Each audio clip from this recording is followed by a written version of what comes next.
Io sono sicura che voi sta patana così non ce l'avete mai fatta a vostro marito.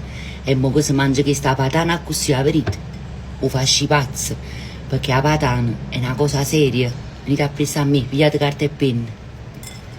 Pigliate un bello chilo di patane nuove, un po' di pancetta, parmigiano e pecorino, prezzemolo secco, paprika dolce, rosmarino, il mio cubetto di basilico, olio extravergine di oliva. Poi prendete tutte le patate a crudo, le tagliate in metà e le incidete dentro così. Ci facete i quadratini, così, vedete? Poi mischiate i due formaggi, parmigiano e pecorino, così. Un po' lo tenete da parte, a roppo perché ecco qua. Qui uniamo un po' di olio extravergine di oliva, un po' abbondante, a me mi piace abbondante, poi il prezzemolo essiccato, un po' di paprika dolce, ecco qua, un po' di rosmarino, il mio dado di basilico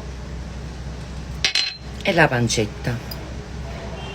Aggiungete un goccino d'acqua e mescolate a così. Facete una crema. Ecco qua, deve venire così questo mix. Poi prendete quel formaggio che io vi ho detto di tenere da parte con un altro po' d'acqua e facete una tammiscatella e fate una cremina di formaggio. Ora vi spiego perché. Adesso prendete una bella pirofila, questa qua va bene di vetro ma va bene anche quella all'alluminio, qualsiasi placca voi tenete. Ci facete sempre un giro ruotti con tutto il cuore a sentimento, vedete? Tanto bello. Poi prendete tutte le patate che avete tagliato e mettete nella cremina che abbiamo preparato, nella prima crema.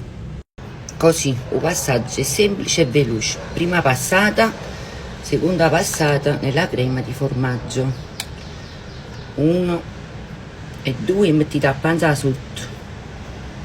A panza sotto sarebbe sotto in coppia. Adesso, quando avete messo tutte le patate in la pirofila, ci mettete tutto quello che è rimasto sopra.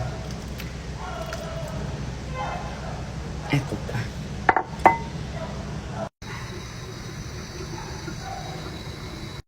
Io le ho coperte con il coperchio della pirofila perché lo tenevo, ma voi potete coprirlo anche con carta alluminio. Adesso in forno a 180 gradi per i primi 40 minuti a datemi un coperchio a coppa, ok? Poi dopo ce lo amo, vi faccio vedere.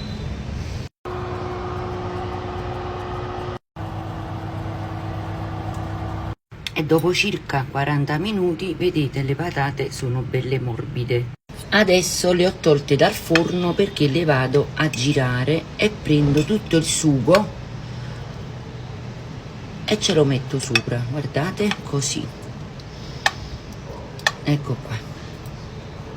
E adesso le rigiro un'altra volta. Ho fatto penetrare bene tutto il sughetto dentro e adesso le giriamo un'altra volta. Adesso senza coperchio di nuovo in forno per 30 minuti a 200 gradi.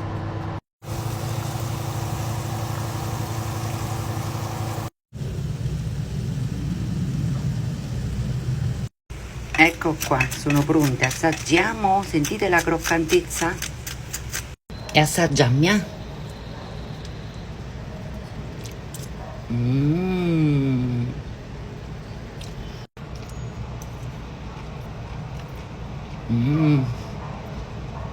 E mo, buon appetito a tutti quanti. Un bacio, buona giornata.